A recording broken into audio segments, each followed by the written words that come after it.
Quando o rio e o ar estiverem sujos, quando o ser humano houver se perdido completamente da linha da vida, quando os animais estiverem ameaçados, os ancestrais árvores cruelmente abatidas, quando a doença e a tristeza estiverem dizimando o povo vermelho, virá uma nova nação, uma nova tribo. Serão em grande número, surgirão de onde não se espera, virão em muitas montarias. Sua magia diferente, terão artes que desafiarão a compreensão. Serão de muitas cores. Por isto, esta tribo será conhecida como Tribo do Arco-Íris. Eles virão quando o fim parecer certo. Eles virão e curarão a terra. A profecia do arco-íris. Lembro-me daquele dia quando o vento da primavera tocava os meus cabelos suavemente, como se fosse a mulher amada acariciando-os. Havia acabado de acender a pequena fogueira que iria ser minha companheira durante toda a noite.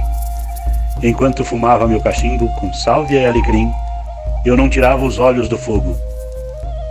Já era noite alta quando a lua surgiu no horizonte. O bojo do meu cachimbo já encontrava-se frio, mas o irmão fogo crepitava vibrantemente e trazendo calor ao meu ser. Já fazia algum tempo que eu não ouvia os sons dos grilos e de outras criaturas da noite. Fora o crepitar do fogo, eu diria que o mundo havia parado naquele instante. Tamanho o silêncio que eu vivenciava. Olhando o irmão fogo, eu via os galhos que eu havia recolhido por toda a tarde queimarem lentamente. Enquanto o fogo dançava perante meus olhos, senti uma pequena explosão de estrelas girando à minha frente. Eu estava reunido com outros irmãos num grande círculo em volta de uma outra fogueira.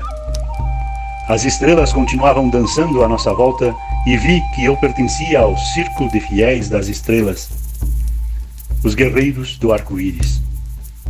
Talvez alguns de vocês se lembrem. O local do nosso encontro não foi na superfície da Mãe Terra, mas estávamos reunidos em Sírios. Daquele local podíamos ver abaixo de nós a rotação da Terra, os oceanos, as ilhas e continentes.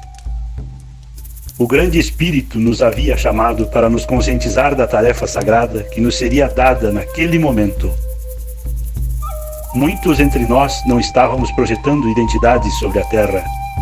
Não conseguíamos compreender por que este mundo se encontrava na Segunda Grande Guerra. Se conhecêssemos essa abordagem extremista para sacudir os alicerces dos humanos, não teríamos aprovado aquela estratégia, que no nosso modo de ver se fazia desnecessária.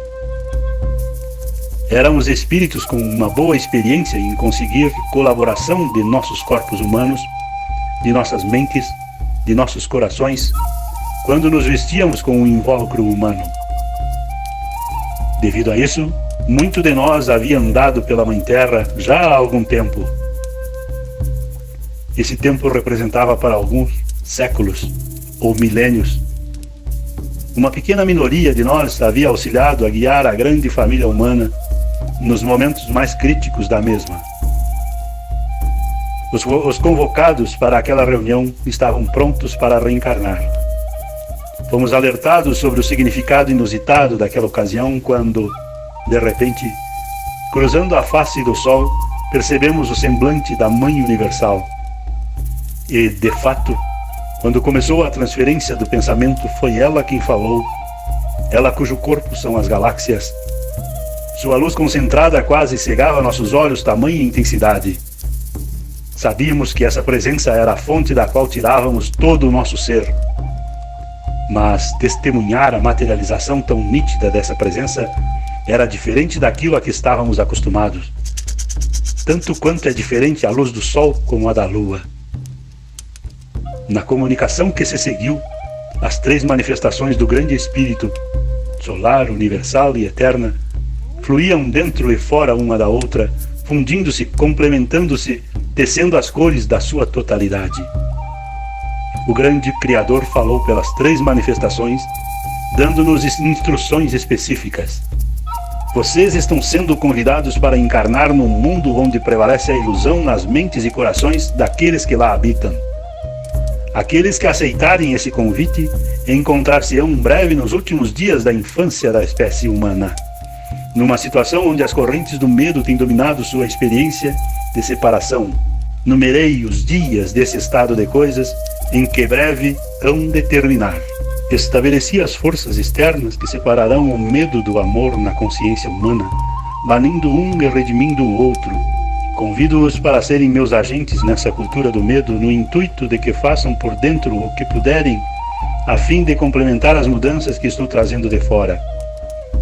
Pois sei que haverá medrosos cujos corpos físicos não sobreviverão à separação entre o amor e o medo.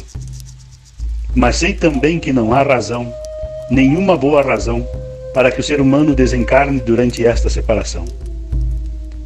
Chamei-os aqui porque vocês, em tempos passados, deram provas de que podem, em alto grau, manter seus corpos, mentes e corações em harmonia com seus corpos luminosos.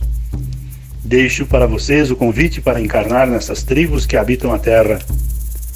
Não lhes pedi isso antes porque eventos históricos anteriores às condições na Terra não favoreciam tanto a disseminação da nossa consciência. Mas o despertar da consciência humana já se iniciou. A presença de vocês contribuiria muito para minimizar o possível trauma que pode ocorrer na mudança de era. O papel de vocês será preparar as pessoas para o momento em que as mentiras que faziam nascer todo o pensamento que gira em torno do medo serão banidas para sempre da consciência humana. Embora pareça estranho para vocês, se as populações humanas não forem preparadas, será muito mais difícil para elas sobreviver à separação.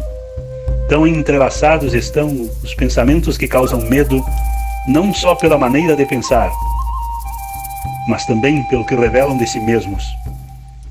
Temos de ajudar que se descontraiam e parem de se definir a si mesmos como entidades vulneráveis. Foi-nos dito que para efetivamente conseguirmos isto deveríamos encarnar, não em locais protegidos como nos tempos antigos, mas nas mais medrosas entre as famílias de dirigentes do planeta. Isso garantiria a nossa colocação estratégica entre os elementos da humanidade que seriam de fato os mais resistentes ao poder da educação. O Criador teve o cuidado de esclarecer que estávamos abrindo mão de nossos vínculos familiares tradicionais para encarnar desta maneira e que seria possível, ao acordar, nos encontrarmos em ambientes sem apoio e com vibrações estranhas. Foi enfatizado que não seríamos obrigados a aceitar esse cargo e que nosso papel era inteiramente voluntário. Mesmo que aceitássemos, não haveria garantia de que teríamos sucesso em eliminar totalmente o trauma da transição. Mas haveria a chance de que mais pessoas poderiam atravessar a separação final com os sentidos intactos. Para nos alertar acerca dessa oportunidade, nossa tribo havia sido convocado para se reunir nos céus estrelados de Sírius. Fomos alertados sobre perigos que provavelmente encontraríamos num mundo controlado pelas organizações inspiradas no medo. O verdadeiro poder está no amor que se fortalecerá a cada dia durante o ciclo vindouro. Nossa estratégia agora é permitir que as organizações baseadas no medo continuem dominando na aparência, enquanto drenamos sutilmente a fonte de seu poder, o medo. Isso tornará seu banimento final menos traumático para a família humana em geral, pois até lá, o número dos que acreditam neles terá diminuído grandemente. Nos foi lembrado então das muitas etapas da lógica do medo de que nós mesmos nos havíamos livrado durante andanças anteriores pela Terra. Solicitaram-nos que levássemos quem éramos e o que sabíamos e encarnássemos entre as nações do século XX. Nossa missão era manter a nossa inocência nos confrontos que deveríamos ter com todas as formas conhecidas de organização humana. Foi-nos garantido que o momentum da era estava a nosso favor. Vocês fazem isso não apenas em favor da sua própria espécie, mas para vocês mesmos e para todos os que da sua raça influenciará nos tempos vindouros. Apesar de muito estarem encarnados em meios a características da humanidade, há muito mantidos separados de seus próprios reinos de experiência? Não obstante, vocês estão vinculados às tribos guerreiras por elas forjados pelos seus próprios pensamentos em eras passadas. Elos que puseram de lado temporariamente, mas isso vocês sabiam desde o início. O círculo de fiéis das estrelas, os guerreiros do arco-íris, foi convidado a encarnar em massa como uma geração global única. Não era necessário sermos vermelhos por fora. Seríamos amarelos, brancos, negros e vermelhos, mas teríamos por dentro a cor vermelha dos verdadeiros ancestrais. Para que a transição fosse mais fácil possível para os que estão na Terra, concordamos, nosso propósito foi sido sempre preparar o caminho para o quinto mundo até chegarmos ao sétimo mundo, culminando no despertar do Criador e para dissolver, no grande amor que temos por esse planeta abençoado, as estruturas do medo que agrilhoam a consciência humana. Entraríamos em formas humanas, alguns para encarnar na próxima onda de filhos e outros nos filhos de seus filhos. Faríamos o que fosse possível para ajudar na orientação pacífica do mundo, rumo àquele momento no tempo em que o Criador despertaria no interior da família humana e começaria a dirigi-la como um organismo único. O perigo para vocês que irão encarnar nas dinastias do medo desses tempos é essas estruturas e as energias que elas incorporam são tão profundamente subconscientes que, à medida que vocês nascem e são criados entre elas, é possível que esqueçam o propósito para o qual estão encarnados. À medida que a geração de vocês chegar à maturidade, dar-lhes-ei uma assistência especial para ajudá-los a se recordar. Foram então gravadas na estrutura de nossos corpos emocionais canções sem palavras, dispersas no tempo, que nos ajudariam a despertar mesmo quando a compreensão consciente não estivesse presente. Alguns de nós foram encarregados de cuidar da música e receberam o encargo de introduzir melodias de ativação.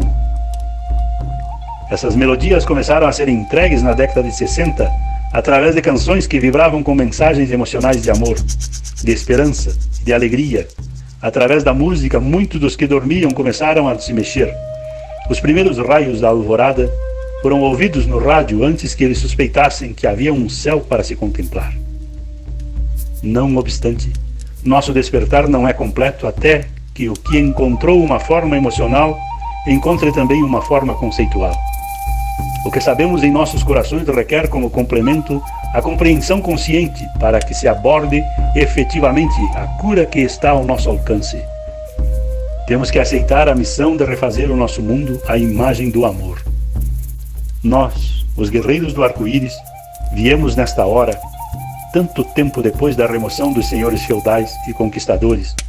Surpreende-nos ainda encontrar remanescência dos antigos processos atraindo a atenção humana. Certamente aqueles senhores feudais foram bem-sucedidos ao transformar os povos da terra em vassalos. Parece que os humanos foram treinados tanto tempo na subserviência que agora se sentem inseguros para tomar sua própria iniciativa.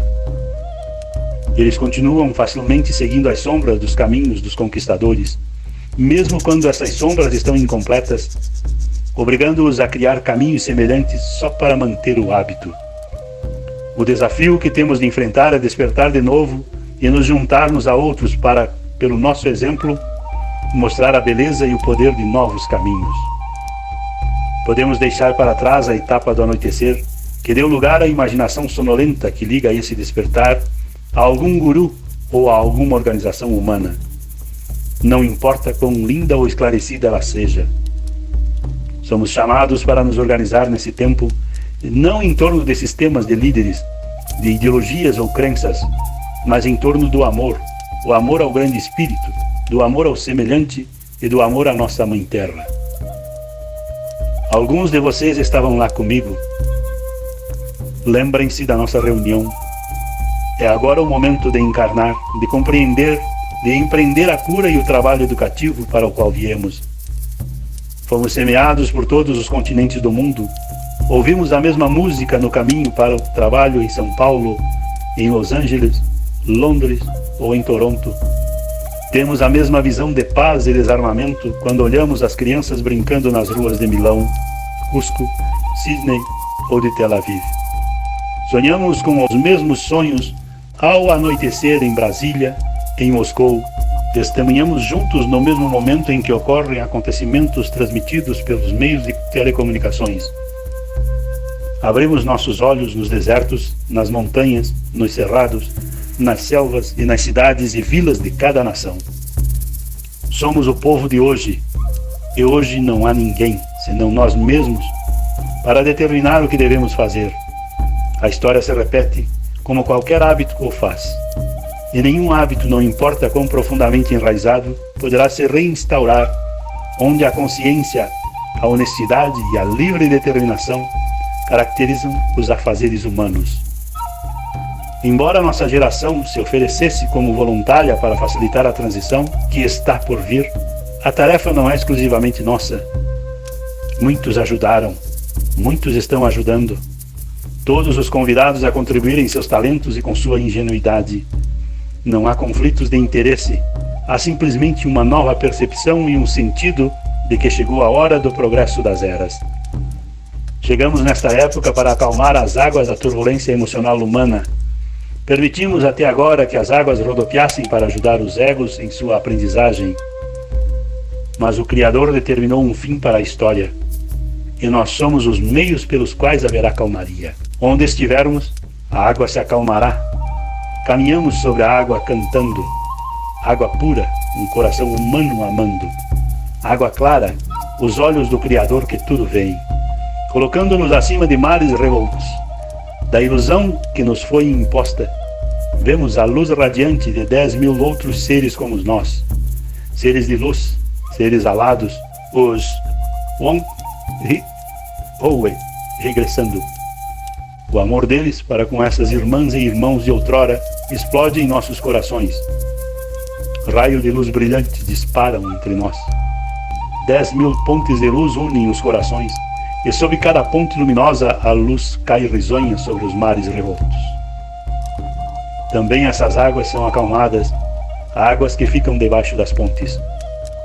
Emergindo dos mares turbulentos, outros mais surgem para se juntarem a vocês. Deixem para trás suas reivindicações mesquinhas sobre este, aquele ou outro momento qualquer. No momento maior, eles se fundem conosco, um momento magnífico. Eles sentem a rede de luz que envolve o planeta, tornam-se parte dela, despertam na energia dos filhos da luz. Ao nosso lado, testemunham o trabalho de equipe e colaboração dos povos reais. Eles veem, olham para o sol e conseguem visualizar o cachorro do sol. Nós vemos, afinal, somos todos irmãos. Meus olhos continuam olhando as últimas chamas do irmão fogo dançando, quando os primeiros raios de sol atingem meu corpo nu, banhando-me com sua energia. Sinto que algo está tocando esta terra, algo que vem das estrelas, algo está aterrissando nas águas calmas dos corações que confiam no grande Espírito, falando aos corações das pessoas que amam.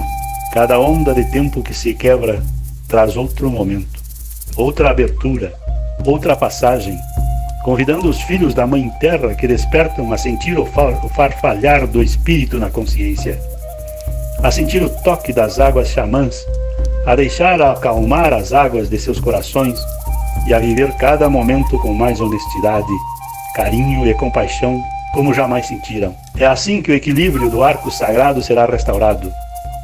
Existe uma influência irradiando dos continentes americanos, aquecendo as sementes do potencial humano, como a luz do sol aquece os jardins da primavera. Uma consciência ancestral que toca a todos os que habitam essas terras, apoiando todos nossos passos rumo à liberdade e ao amor.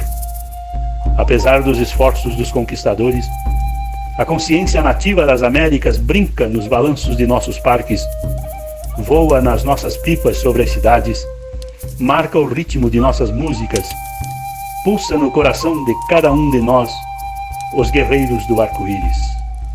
Dana-ho, Pi-ho!